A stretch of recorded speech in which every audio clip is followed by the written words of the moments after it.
I'm now going to transgress a little into health from my area of expertise in landscape architecture to look at some of the work that I and colleagues are doing around the relationship between green environments or natural environments and health.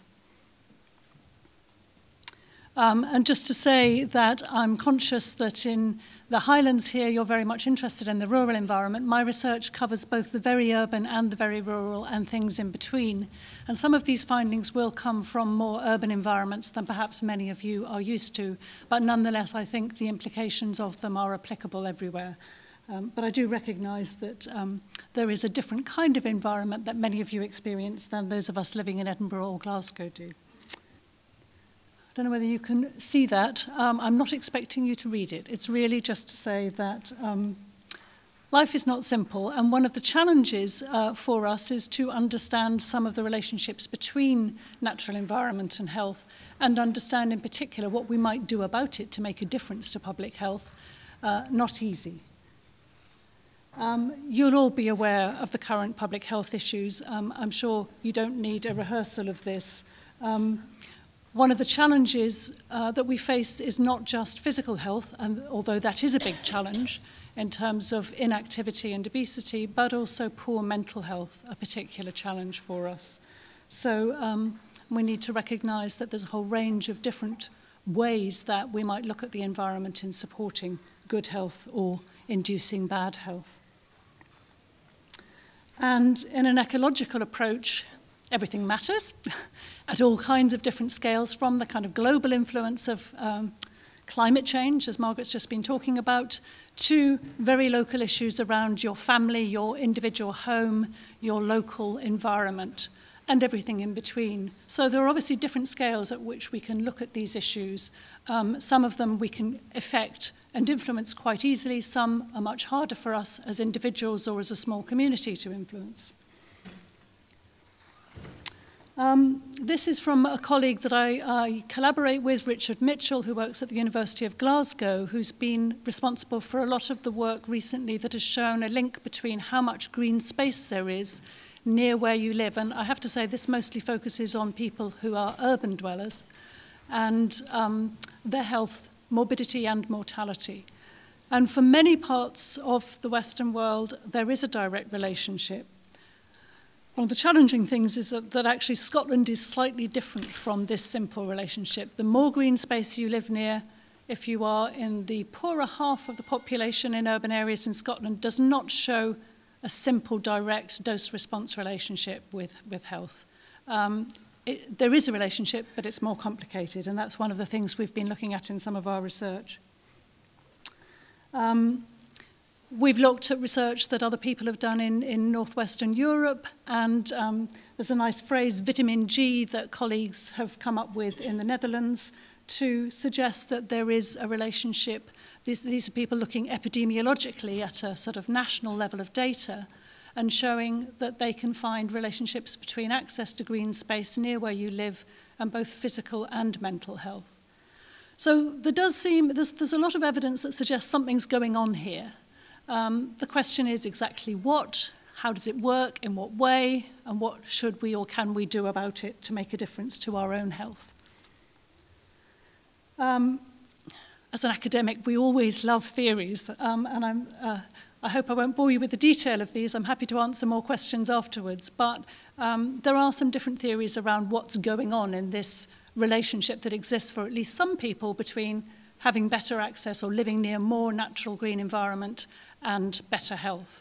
And one theory is that it's simply due to physical activity, that if we have a natural or green environment near us, we're more likely to walk, be active in other ways, and we know physical activity not only is good for our cardiovascular health, but it's also good for our mental health indirectly. So that has been posited as one of the ways that this link exists. Another is social contact. We know that if we get outside the home, we're much more likely to bump into other people. We're much more likely to have informal social contact that actually seems to be quite important in maintaining good mental health, particularly for people who live on their own. And as we're an aging population, one of the patterns we see is people increasingly living on their own, particularly into old age, where poor mental health can often be the result of social isolation. So if we get out and about, we're more likely to have that social contact, and that clearly benefits our mental health.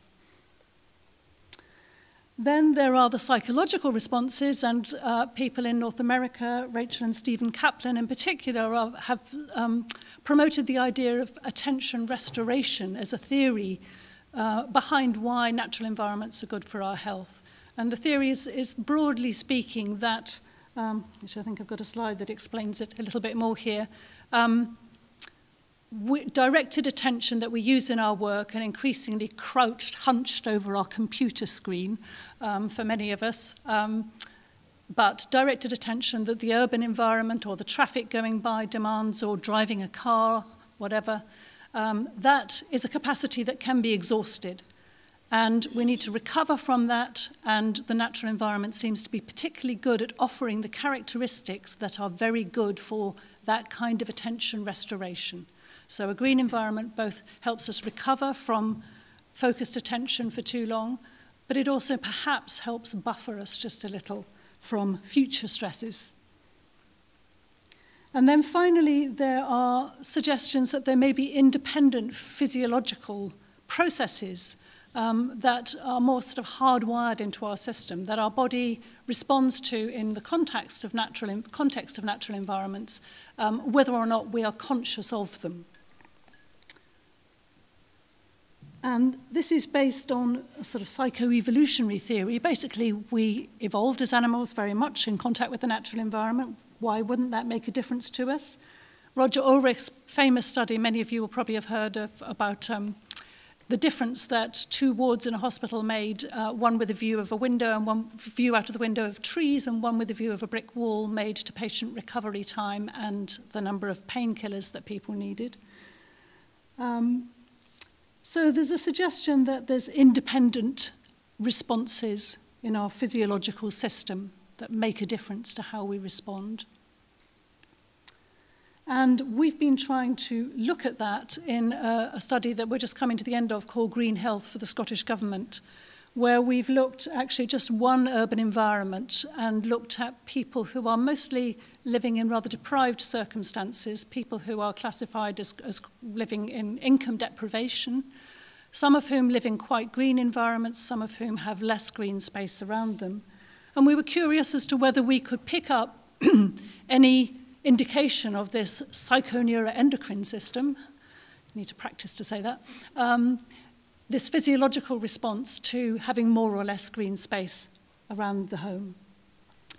And we used a measure of stress levels, and this measures not just short-term but long-term stress, which was the pattern of salivary cortisol over the course of a day. And it's important to say here that we all have a system that cortisol levels reflect within our sort of neuroendocrine system. And a healthy system is one where our cortisol levels are very low during the night. Within the first 30 minutes of waking, they go up very sharply and then drop steeply during the day. So that's healthy. It's healthy to have high cortisol levels 30 minutes after waking up, but they should drop very sharply after that. And if there are different patterns that show ill health, but that slope of cortisol is one of the key indicators of it. So we managed to get people not in work, middle-aged men and women, not in work, so likely to spend a bit more time around the home, to give us these salivary cortisol samples over a course of 2 days to check consistency. And we were able to predict whether they lived in high or low green space according to their cortisol patterns. And you can see the steeper pattern, the green one, is people in high green space. We were really surprised at finding that, actually. That's such a clear message. So it suggests that this physiological response is something that is happening within our bodies as reflected by certainly this sample. And it is a small sample, I should say. And we then got a slightly larger sample and looked at the difference between men and women. And one of the interesting things here is that we see again a steeper cortisol slope, a healthier one therefore, during the day from men and from women living in more green space rather than less green space areas. But the pattern of stress for the people in low green space areas is different between the two. And we think this reflects broader issues about men and women's health. And men's health in lower green space shows a shallower decline in cortisol, which is a sort of classic stress response pattern. I'm relying on a colleague in the University of Westminster who is far more expert than I for the information on cortisol patterns. But the women are showing a stress pattern that is more reflective of long-term sort of burnout or long-term stress problems, chronic stress, where their cortisol doesn't kick off high enough at the start of the day. So it's a low, flat level, which is slightly different. Much more we could say about this, but I think the key message there really is that we've shown a sort of biomarker of stress related to the green environment, which gives us a little bit more insight than we had before about what's going on physiologically. So we all need to get out more is one of the suggestions.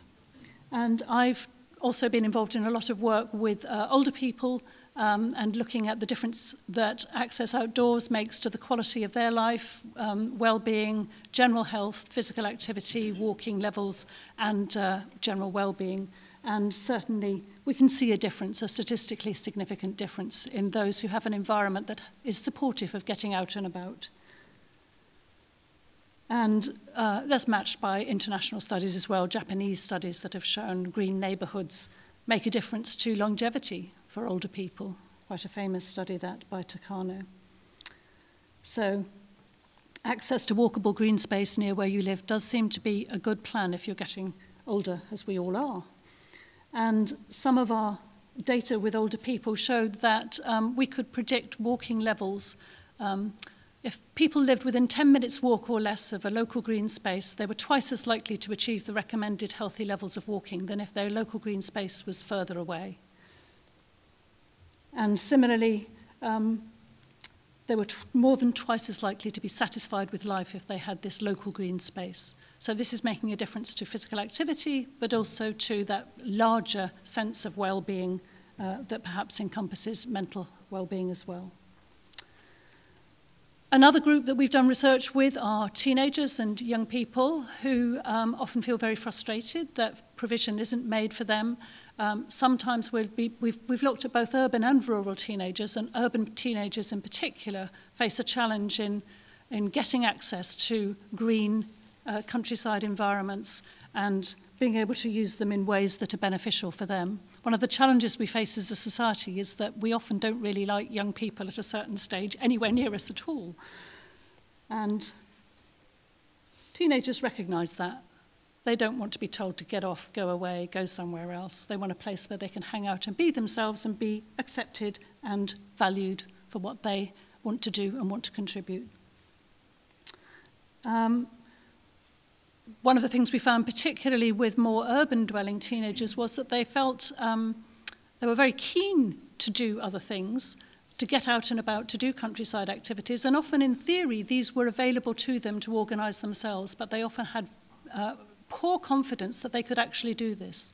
It was quite interesting. Sometimes we spoke to young people who had access to a car between them but would never drive out and do the canoeing that they loved themselves because they didn't feel they had the capacity to sort of organise that whole thing themselves. They needed the input from someone to help make that happen. And choice is important, as it is for us all, and particularly for this teenage group, there seemed to be a challenge in what opportunities they had available to them. One of my colleagues, Jenny Rowe, has done her PhD a little while ago on looking at quite challenging contexts, children with behavioural problems excluded from mainstream school, and looking at forest school and the difference that that made to their activities and mood. And she compared a mainstream school activities in both within school and within a natural environment, and children in a specialist residential school who'd been excluded because of behavioural problems from mainstream schooling. And she found on a number of measures, not surprisingly perhaps, many of you here will be all about promoting this, but a significant difference in anger levels, stress levels, happiness and energy levels from the forest environment as a forest school environment as opposed to the mainstream or the traditional classroom environment.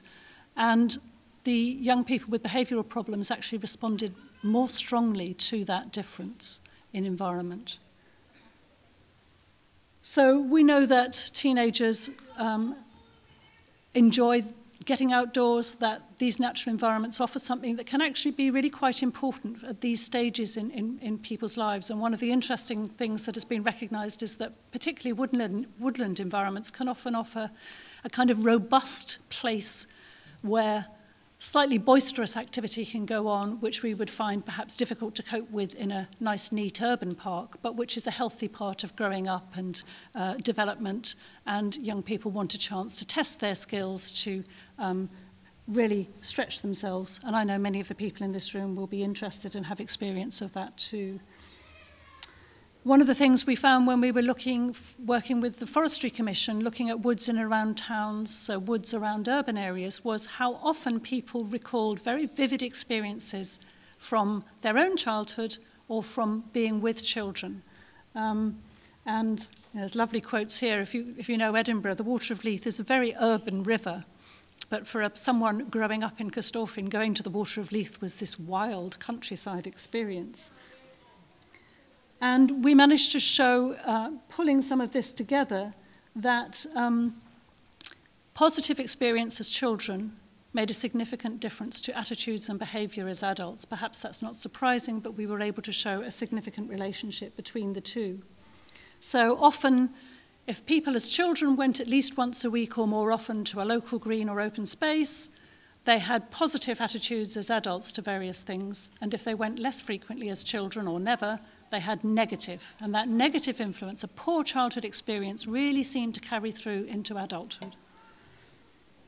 Feeling comfortable walking on one's own in woodlands, positive or negative, depending on how often you went to these kind of environments as children. Whether you were prepared to walk to a local green space or not. Whether you feel energetic when you're in a green space also flips from positive to negative if you had less access as a child. And that sort of spiritual or magical quality, that quality of natural environment that is not just about the physical experience, also seems to be reflected either positively or negatively, depending on how often you went to these spaces as children. So there does seem to be a really important influence of early childhood and childhood experience that does continue on into adulthood. And a good experience of the natural environment in childhood seems to help young people cope with difficult situations as they move into adulthood, with difficult emotional experiences and other things. So it can help buffer that person as they go through the rest of their life. I was privileged to be part of this piece of work. You may not be able to read the details there, but a piece of work recently done for a Scottish government called Good Places, Better Health, which was an experimental project that looked at just 4 childhood health outcomes and the environmental influence on those health outcomes, and mapped what environmental differences and change might be considered to make a difference to those childhood health outcomes. And one of them was burns and scalds in the home, so very much an internal environment, but one of them was childhood mental health. And one of the interesting things that came out of it was that good neighbourhood design that includes good access to green and natural environments for everyone, wherever they live, seemed to be at the core of a lot of what creates a good place for better health in children. We're really hopeful, it's still in the balance, that the government will continue this initiative and not just look at particular outcomes for particular age group children, but actually expand this now and look at the links between environment and health for a different range of ages and social groups. One of the things we found, as I just come towards the end of my talk here, we talked to a range of different groups when we were studying the influence of local woods in and around towns on people's well-being and health. And for unemployed people in particular, these quotes come from. One of the things it underlined was the fact that the outdoor environment is a place, a natural environment is a place where you don't have to be in consumption mode, you don't have to have money, you can let off steam, you can do physical activities that also relieve stress mentally. The combination seems to be really supportive, really helpful for people who are otherwise suffering from a number of stresses in their lives, and we know with the economic downturn these stresses are not going to go away, so environments that help support people, help buffer them, help them manage difficult situations in their personal lives and their economic lives can be really valuable. My colleague Richard Mitchell, again from Glasgow, has provided this next bit of information. He was looking at the mental health benefits of being physically active in natural environments as opposed to elsewhere, based on the Scottish Health Survey, so a national database. And he looked at where people said they were active, and you can see from that list there's some green items on the left there that are natural environments, and he compared the mental well-being scores of these people with where they said they were physically active. So these are all people who are physically active, I have to say. This is slightly different from looking at the whole population, including people who are not physically active at all. So a subset, but using natural environments for physical activity at least once a week was associated with about half the risk of poor mental health compared with those who don't. So there seemed to be a really important link that suggests some of those mechanisms I talked about earlier are sort of working together, that physical activity is probably good for your mental health, but also you get an additional benefit from being in a green or natural environment. That is distinguishable from being physically active in a gym or somewhere else where you may be just as active, but you're not engaging with the natural environment at the same time. We're doing some research, we've just started at the moment, some research funded by the National Institute of Health Research's Public Health Research Fund, looking at Forestry Commission work on woods in and around towns, so it's further work, building on work we've done before. It does even have some interventions up in this part of the world, although you can see that the majority is, perhaps not surprisingly, down in the central belt of Scotland.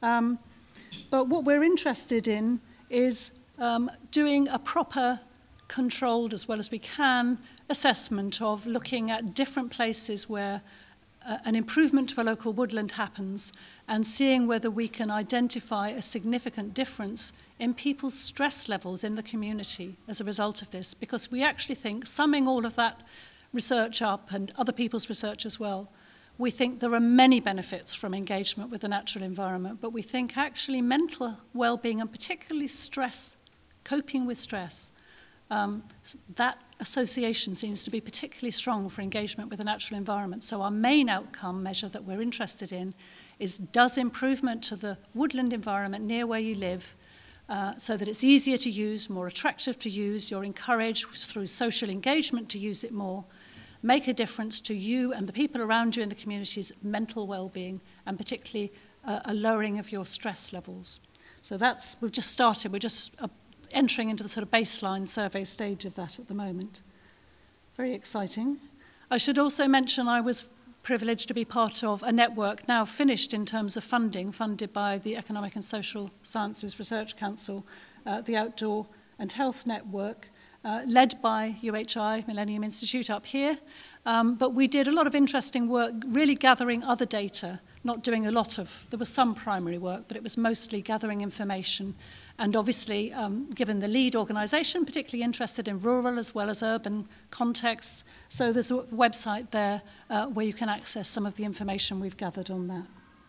And my own research and that of Open Space Research Centre that I direct in the University of Edinburgh also has a lot of information on that website, and you're very welcome to visit it, and I hope that you can access anything in more detail if you're interested. Happy to answer questions as well. Thank you.